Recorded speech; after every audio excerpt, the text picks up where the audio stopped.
Alors, ça va être un message un peu particulier aujourd'hui parce que une des raisons pour lesquelles on voulait parler de ce sujet particulier, c'est à cause de quelque chose qui se passe dans l'Église depuis un petit moment maintenant. Donc, si vous êtes nouveau à l'Église, la situation est particulière, mais normalement, j'espère en tout cas, je prie que le message apporté sera applicable à vous aussi. Donc, la semaine dernière, nous avons commencé l'année 2025 de la bonne manière. Vous qui étiez là, vous le savez, on a passé l'après-midi à prier ensemble pour notre Église, pour notre ville, pour notre pays et pour notre monde. Je n'ai pas le souvenir, j'ai peut-être tort, mais je n'ai pas le souvenir d'une réunion de prière à l'Église Connexion où il y avait autant de personnes. Et ça fait longtemps depuis que j'ai été autant encouragé par vous. Donc, je voulais vous remercier pour cela, vous tous qui êtes restés pour cette réunion dimanche dernier. Pendant le culte, donc avant cette réunion, nous avons préparé cette réunion de prière dans 2 Corinthiens, chapitre 1, verset 11, en parlant de ce qui se passe quand on prie ensemble. On a vu que lorsqu'on prie ensemble, Dieu répond. Lorsqu'on prie ensemble, on apprend à prier. Lorsqu'on prie ensemble, on voit plus grand. Et lorsqu'on prie ensemble, Dieu est glorifié. Il y avait quand même un sujet dont on n'a pas parlé dimanche dernier, que je voulais aborder aujourd'hui. Il s'agit d'une question très très simple. Qu'est-ce qui se passe lorsque Dieu dit non? Je ne veux pas être manipulateur dans ce message, et donc je vais être très transparent avec vous, toutes mes cartes sur la table. Il y a quelques mois, nous les anciens, on savait qu'il y aurait un culte de prière le 5 janvier, donc dimanche dernier. Et on savait aussi qu'on voulait commencer l'évangile de Marc le 19 janvier. Donc ça laissait une semaine, le 12, où il y avait une ouverture pour autre chose. Alors déjà, au mois de novembre, on parlait déjà de la possibilité d'aborder ce sujet aujourd'hui. Qu'est-ce qui se passe quand Dieu dit non? Ou alors, autrement dit, qu'est-ce qui se passera si le projet local n'aboutit pas? Le projet n'est pas terminé, on vous en parlera plus cet après-midi. Mais je ne pense pas que ce sera une surprise de dire que le projet ne continuera pas comme on a espéré. Dieu a été vraiment bon envers nous. Quand j'étais aux US, j'ai parlé au directeur de levée de fonds d'un organisme de traduction biblique, un des majeurs. Il était bouche bée quand je lui ai dit tout ce qu'on a pu faire en si peu de temps. C'est vraiment un accomplissement incroyable. Mais ce n'était toujours pas suffisant pour atteindre notre cible pour fin décembre. Alors, ce n'est pas fini, comme j'ai dit, le défi Jéricho aura toujours lieu, il a toujours sa raison d'être, on va en parler plus tout à l'heure, mais le projet ne va pas continuer comme on avait pensé, ou espéré en tout cas. Alors, il y a 2 manières de réagir à cette nouvelle. La première serait d'en parler dans des termes hyper pragmatiques. Genre, je connais beaucoup de pasteurs qui ont essayé d'acheter des locaux dans des lieux beaucoup plus faciles que Paris, et c'est presque jamais une ligne droite. La plupart du temps, on essaie un truc, ça marche pas, on essaie un autre, ça marche pas, et c'est une montagne russe jusqu'au jour où enfin on arrive à acheter. Et souvent, cette montagne russe dure des années. Alors, d'un côté, le fait que les choses ne sont pas passées comme on espérait est totalement normal. Il n'y a aucune bonne raison d'être découragé. Mais cette réalité-là ne va pas aider ceux d'entre nous qui ont beaucoup travaillé et qui sont fatigués. Ce matin, vous risquez d'avoir, et je parle à vous spécifiquement qui ont travaillé beaucoup, vous risquez d'avoir vos esprits qui commencent à aller à 1000 à l'heure, en pensant à toutes les choses que cette nouvelle signifie pour vous. On va en parler tout à l'heure, mais pour le moment, je vais vous demander de ne pas vous laisser distraire par toutes ces questions. Parce qu'avant même de commencer à parler de ces choses, on doit considérer cette situation non seulement d'un point de vue pragmatique, mais surtout d'un point de vue biblique. Nous sommes les enfants d'un Père céleste qui nous aime. Réagir simplement à ce qui semble être une mauvaise nouvelle, sans prendre l'amour et la sagesse de notre Père en considération, c'est lui faire déshonneur. Alors, tout comme le message du dimanche dernier est une préparation pour la réunion de prière, le message d'aujourd'hui est une préparation pour la réunion d'information tout à l'heure. On l'a fait comme ça parce que c'est dans notre nature de nous inquiéter quand de telles situations arrivent, mais nous n'avons aucune raison de nous inquiéter pourvu que nous nous souvenions de ce qui se passe réellement. Alors, j'aimerais vous raconter une petite histoire qui va peut-être nous aider à remettre tout cela en perspective. L'année dernière, je suis allé à une conférence d'Acte 29 en Lettonie, où on a entendu un témoignage d'un homme qui s'appelle Taras. Donc, Taras avait implanté une église à Minsk, en Biélorussie. En 2023, à cause de la guerre en Ukraine, Taras, sa famille et toute leur église ont dû très subitement fuir le pays.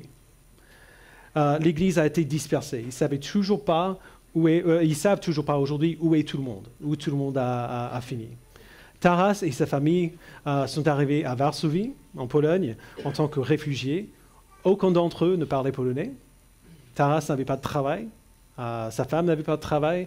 Les enfants ont dû aller à une école où ils ne parlaient pas la langue du tout. Toute leur connaissance de la langue et de la culture environnante était totalement absente.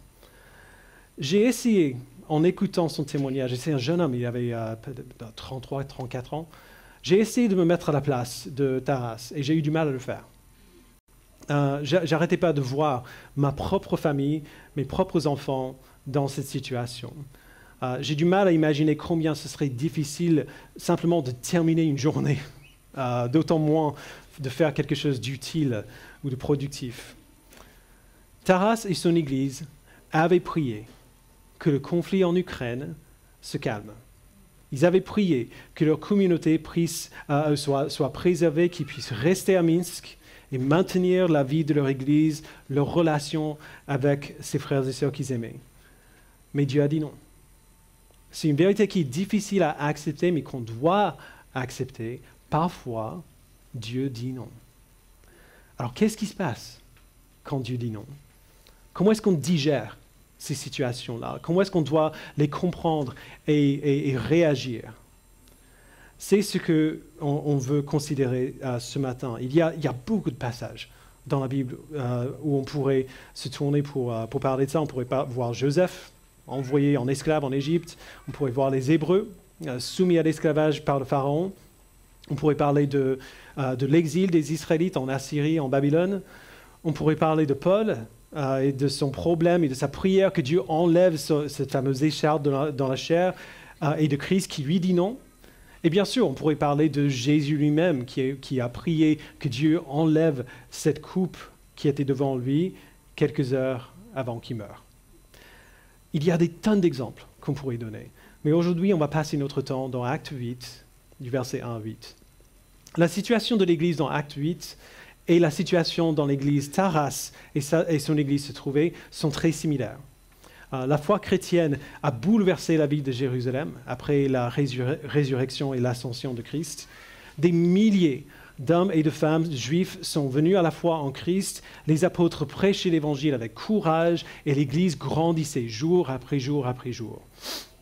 Alors bien sûr, les autorités religieuses juives n'aimaient pas cela. On voit plusieurs conflits entre elles et les apôtres dans les premiers chapitres du livre des Actes. Mais dans la deuxième moitié du chapitre 6, la tension augmente.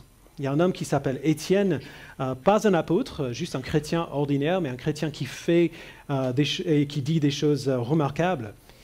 Étienne a attiré l'attention des autorités. Il a été saisi par la foule, amené devant le conseil juif, et après avoir donné un discours passionné devant le conseil, Étienne a été emmené à l'extérieur de la ville et exécuté à coups de pierre. C'est le premier martyr chrétien. Dans les versets qui décrivent sa mise à mort, on voit une mention d'un jeune homme qui s'appelle Saul. On apprend plus tard que Saul est un pharisien, un jeune homme bien éduqué dans la loi de Moïse et extrêmement zélé pour maintenir cette loi. Alors, comme par hasard, l'erreur que je viens de faire, plus tard, Saul sera radicalement converti à Christ et deviendra un apôtre lui-même, l'apôtre Paul. Mais cela n'est pas encore arrivé à ce stade. Pour l'instant, voici ce qu'on voit. Acte 8, verset 1. Donc, c'est sur la page 713 de vos Bibles. Saul approuvait l'exécution d'Étienne. Ce jour-là, une grande persécution éclata contre l'église de Jérusalem et tous, à l'exception des apôtres, se dispersaient dans les diverses régions de Judée et de Samarie. Les impieux enterrèrent Étienne et le pleurèrent beaucoup. Quant à Saul, il cherchait à détruire l'Église. Il pénétrait dans les maisons, en arrachait hommes et femmes et les faisait jeter en prison. Alors voici ce vers quoi j'aimerais attirer notre attention pour l'instant. Le schéma qu'on voit partout dans la Bible, et particulièrement dans les premiers chapitres du livre des Actes, c'est que les chrétiens priaient pour tout. Pour tout. Même quand il s'agissait de choisir quelqu'un pour distribuer de l'argent aux veuves. Ils priaient, ils jeûnaient pour ça. Une chose relativement banale, on dirait.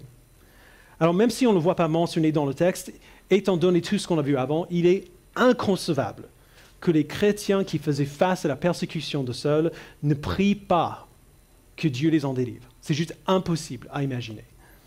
C'est facile pour nous, quand on lit cette histoire, depuis notre point de vue, de ne pas ressentir beaucoup de tension. Parce que nous, on sait, si on a continué de lire, on sait ce qui se passe par la suite. Mais mettons-nous à leur place, juste quelques instants. Eux, ils ne savaient pas ce qui allait se passer. Ils savaient que Dieu avait fait des choses extraordinaires parmi eux jusqu'ici, mais d'un coup, voici cet homme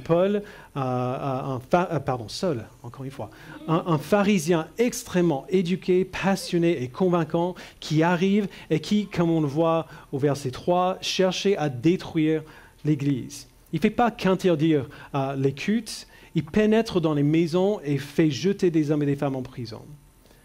Alors c'est sûr et certain, ils ont prié. Comme Taras et son Église ont prié, et Dieu n'a pas changé les choses. En fait, la situation s'est empirée. Étienne n'est pas seulement resté en prison, il est mis à mort. La situation s'aggrave à un tel point que les chrétiens de Jérusalem doivent prendre la fuite. Leur seule option est de partir, de se disperser partout dans la Judée et dans la Samarie. Les apôtres restent, mais les autres doivent prendre la fuite. Alors vous imaginez un peu la mentalité de ces chrétiens-là? On sait qu'ils ont prié parce que c'est ce que les chrétiens faisaient systématiquement. Et quand même, non seulement Dieu n'arrête pas la persécution, il permet que la persécution s'empire. Quelle question serait dans notre esprit si nous étions dans la même situation? Pourquoi? Seigneur, pourquoi? Clairement, la persécution des chrétiens est une mauvaise chose. Alors pourquoi Dieu permettrait-il que cela continue? Pourquoi ne l'a-t-il pas arrêté? Et dans le moment, quand on pose la question, il n'y a pas de réponse claire à cette question-là. Je sais que nous, on sait que le verset 3 n'est pas la fin de l'histoire, mais je ne veux pas qu'on passe trop rapidement à la partie suivante. Il faut qu'on reste un peu dans cette incertitude, parce qu'en réalité, c'est ainsi que nous passerons beaucoup de notre temps, quand on prie. Le temps passé entre la prière et la résolution, entre la prière et la réponse à la question « pourquoi ?», est souvent très, très long. Et parfois, la réponse ne vient jamais. Parfois, quelque chose nous arrive et nous n'apprenons jamais vraiment pourquoi, au moins pas de ce côté du paradis. Nous ferons tous face à une situation et plusieurs dans lesquelles nous, en tant qu'individus, en tant que famille ou en tant qu'Église, nous prierons ardemment que Dieu fasse quelque chose et il ne fera pas ce qu'on demande. Et on ne comprendra pas pourquoi. Et nous devons savoir en amont, dès maintenant, quel type de Dieu nous servons. Parce que notre compréhension de Dieu va déterminer notre façon de répondre à ces situations-là. Nous lisons à la fin du verset 1. Ce jour-là, une grande persécution éclata contre l'église de Jérusalem et tous, à l'exception des apôtres, se dispersèrent dans les diverses régions de Judée et de Samarie. Alors, voici la question. Comment est-ce que les chrétiens de Jérusalem ont répondu à cette situation de persécution? Quelle était leur compréhension de Dieu et comment est-ce que cette compréhension a déterminé leur réponse? Quand ils ont dû prendre la fuite, être dispersés dans la Judée et dans la Samarie, comment est-ce qu'ils ont répondu? Comment est-ce qu'ils ont compris qui est Dieu? et comment leur compréhension a informé leur réponse. Regardez au verset 4. Ceux qui avaient été dispersés allaient de lieu en lieu et annonçaient la bonne nouvelle de la parole. Ce qu'ils ont fait nous dit ce qu'ils croyaient. Qu'est-ce qu'ils ont fait quand ils ont été dispersés? Ils allaient de lieu en lieu et annonçaient la bonne nouvelle. Alors pensez à ça juste un instant. Ces chrétiens venaient d'être chassés de chez eux parce qu'ils croyaient en l'Évangile. Et ils ne sont pas allés très loin. Ils ne sont pas partis dans un autre pays, mais aux régions voisines de la Judée et de la Samarie. La Samarie n'était pas un lieu où les Juifs auraient eu un accueil chaleureux. Les Juifs et les Samaritains ne s'aimaient pas. Ils sont partis dans des endroits où c'était toujours dangereux d'être chrétien. Et quand même, quand ils ont été persécutés, quand ils ont été dispersés, ils se sont rappelés de leur mission et ils ont annoncé la bonne nouvelle. Alors, leur comportement nous dit plusieurs choses. Il nous dit déjà que la foi de ces chrétiens n'a pas été fracturée par cette situation horrible dans laquelle ils se trouvaient. Leur comportement nous dit que les chrétiens croyaient qu'annoncer la bonne nouvelle de l'Évangile valait toujours la peine malgré la persécution. Leur comportement nous dit qu'ils avaient toujours confiance dans ce Dieu qui servait. Il nous dit que ces chrétiens croyaient toujours qu'ils étaient en mission, que rien n'avait changé de manière fondamentale à ce qu'ils devaient faire. Et il nous dit que ces chrétiens savaient que Dieu était toujours à l'œuvre malgré, ou est-ce qu'on ose le dire, même à travers leur situation. Ils ne pouvaient pas encore voir ce que Dieu était en train de faire, mais ils savaient qui était le Dieu qui servait. Alors ils ont considéré leur situation, et ils ont agi non pas sur la base de la situation elle-même, mais sur la base de leur connaissance de qui est Dieu. C'est leur connaissance de qui est Dieu qui a déterminé leur réaction à cette situation. Jusqu'ici, l'Église a été presque totalement centrée sur Jérusalem. Mais maintenant, les chrétiens sont dispersés. Et du coup, au milieu de cette situation assez désespérée, ces chrétiens se rendent compte qu'ils ont une opportunité. Ce n'est pas ce qu'ils avaient prévu, ce n'est pas ce qu'ils auraient peut-être imaginé, mais l'occasion est là.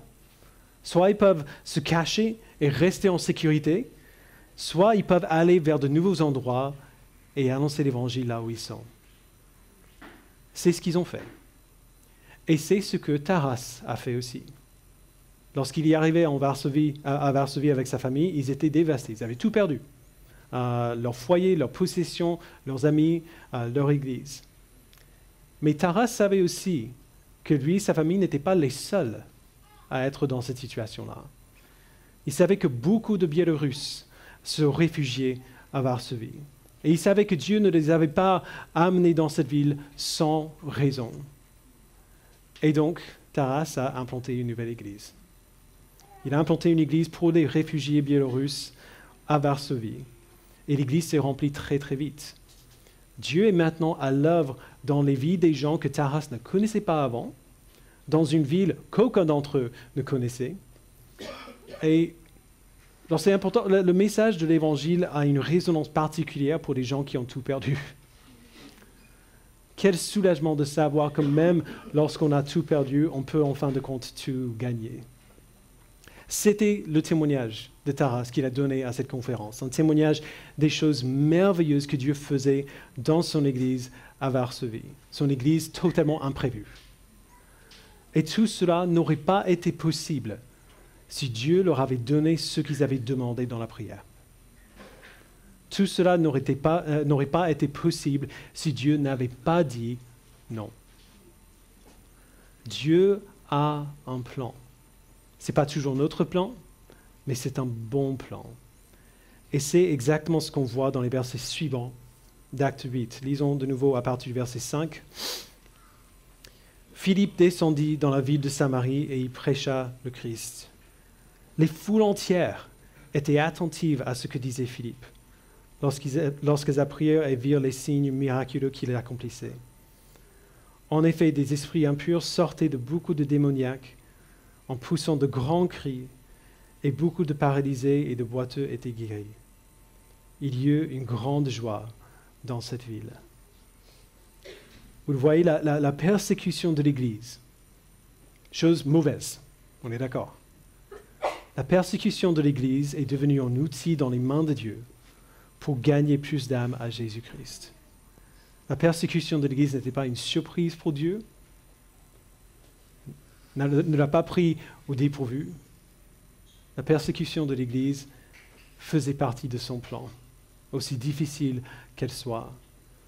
Lorsque l'Église a prié que leur persécution s'arrête comme n'importe qui le ferait, Dieu a dit non, non pas parce qu'il ne les aimait pas, mais parce qu'il avait d'autres plans. Puisque l'Église a été dispersée, l'Évangile est parti dans des lieux où il n'avait pas encore été annoncé. Et des personnes qui n'auraient pas entendu l'Évangile, si Dieu avait dit oui, ont pu connaître le Christ. Évidemment, ça aurait été plus agréable si Dieu avait arrêté la persécution et laissé les chrétiens rester à Jérusalem. Mais il y avait plus de joie à endurer la persécution et se faire disperser qu'à voir Dieu arrêter la persécution. Puisque les chrétiens savaient qui Dieu est, ils n'étaient pas brisés par leur situation, au contraire. Ils ont réalisé que leur mission était en train de se faire rediriger par Dieu et ils ont profité de l'occasion que Dieu leur a présentée pour apporter l'Évangile dans des lieux où il n'avait pas encore été annoncé. Alors pour terminer, revenons à notre situation. Quand on voit les choses dans cette perspective, quand on pense à notre situation à côté de la persécution de l'Église dans Acte 8 ou de Taras qui doit fuir à cause du conflit en Ukraine, c'est facile de voir que notre projet d'achat n'est pas grand-chose en comparaison. Mais pour nous, c'est une grande chose. C'est toujours le cas pour les gens qui traversent des situations difficiles. Il n'y a pas vraiment de degré quand on est dedans. Alors posons-nous la question. Pourquoi est-ce que Dieu nous donnerait cette occasion, ces portes ouvertes, sans nous donner ce qu'il nous fallait au bon moment, au moment où il le fallait? La plupart du temps, on ne sait pas répondre à une question comme ça quand on se la pose. Cette fois-ci, moi, j'ai beaucoup d'idées. Certaines sont de la spéculation, certaines sont des faits réels, on en parlera un peu cet après-midi. Mais je veux mentionner une seule chose ce matin, la chose qui est la plus présente dans mon esprit. Cette opportunité a poussé des gens de notre Église qui auraient pu rester tranquilles dans leur coin à se servir de leurs dons de façon inédite et ainsi de grandir en Christ. Alors, je sais que c'est difficile de voir cela si vous avez été au milieu du travail cette année, mais de mon point de vue en tant que pasteur, c'est ça qui a fait que 2024 a été pour moi une année très encourageante.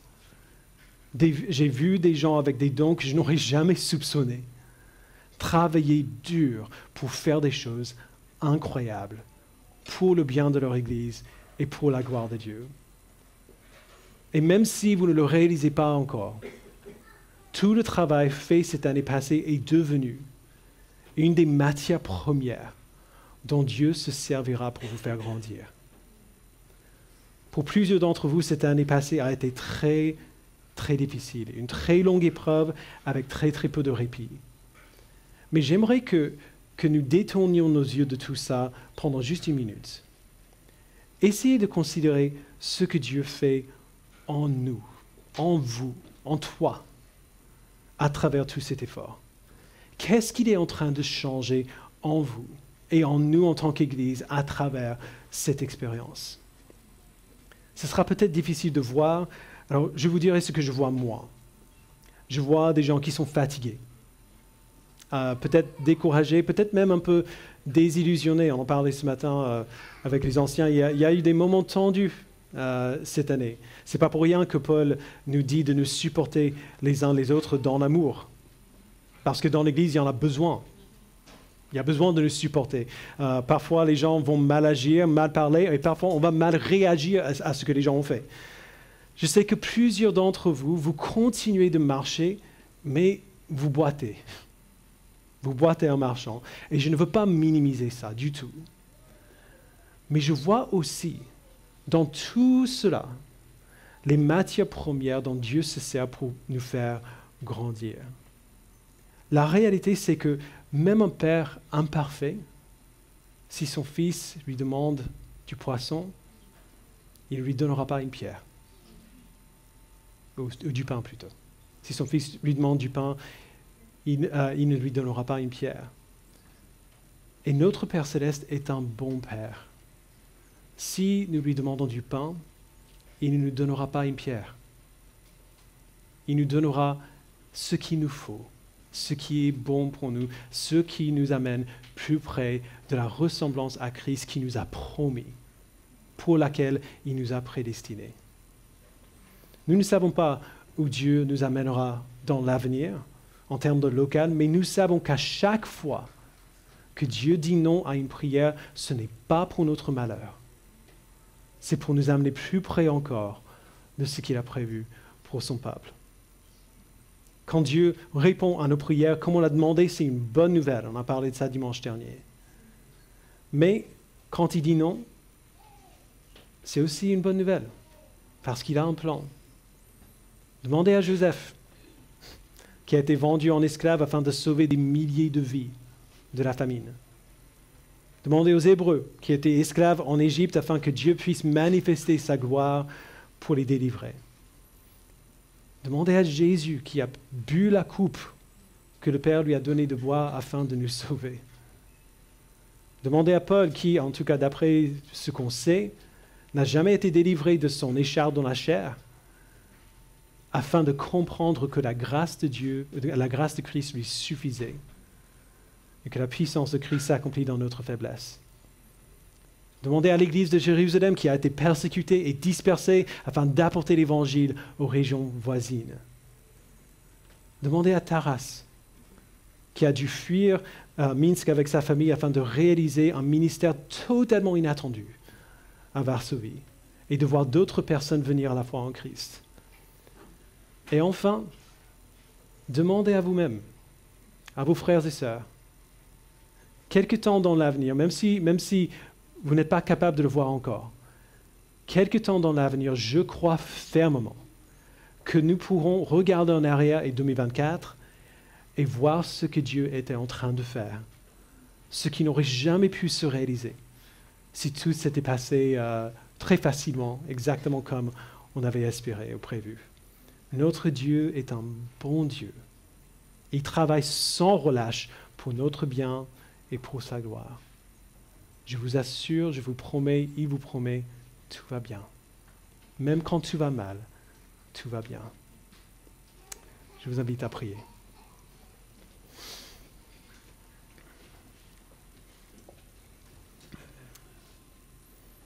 Père, tu vois à quel point je suis reconnaissant et fier de mes frères et sœurs en Christ, de tout ce qu'ils ont pu faire, accomplir cette année. Alors, nous ne savons pas pourquoi tu as donné cette occasion, ouvert toutes les portes que tu as ouvertes, sans nous donner ce qu'il nous fallait à la fin. On ne sait pas. Mais finalement, on n'a pas besoin de savoir. Si nous savons qui tu es, cela nous suffit. Parce que nous savons que tu es un bon Père, qui a un bon plan pour nous et qui nous dirige par les circonstances dans lesquelles tu nous places. Je vois beaucoup de choses que tu as été en train de faire dans les membres de notre Église cette année, à travers des situations vraiment difficiles. Tu vois que tout le monde n'est pas encore au même stade de repos, de soulagement aujourd'hui et que c'est difficile de voir pour certains. Alors je prie que tu nous permettes en tant qu'Église de ne pas minimiser la difficulté, mais d'être là pour nos frères et sœurs en Christ qui boitent encore, de prendre soin d'eux, de les remercier pour le travail incroyable qu'ils ont fait jusqu'ici Et aide-nous, Père, à nous rappeler les uns les autres, non pas sur la base de nos circonstances, mais sur la base de qui tu es. Tout ce qui s'est passé cette année dernière ne change strictement rien à qui tu es, ni à la mission que tu nous as donnée en tant qu'Église. Tout ce qui s'est passé cette année dernière a été les occasions que tu nous as données pour travailler notre foi, pour travailler notre confiance en toi. Ce travail n'est pas terminé et donc c'est encore difficile, mais je prie que tu nous donnes la confiance que tu feras le travail que tu as commencé, que tu termineras l'œuvre bonne que tu as commencée en chacun d'entre nous. Et entre-temps, Père, aide-nous à te faire confiance pour l'avenir. On va en parler tout à l'heure des choses que nous attendons pour l'avenir, des questions que nous avons encore.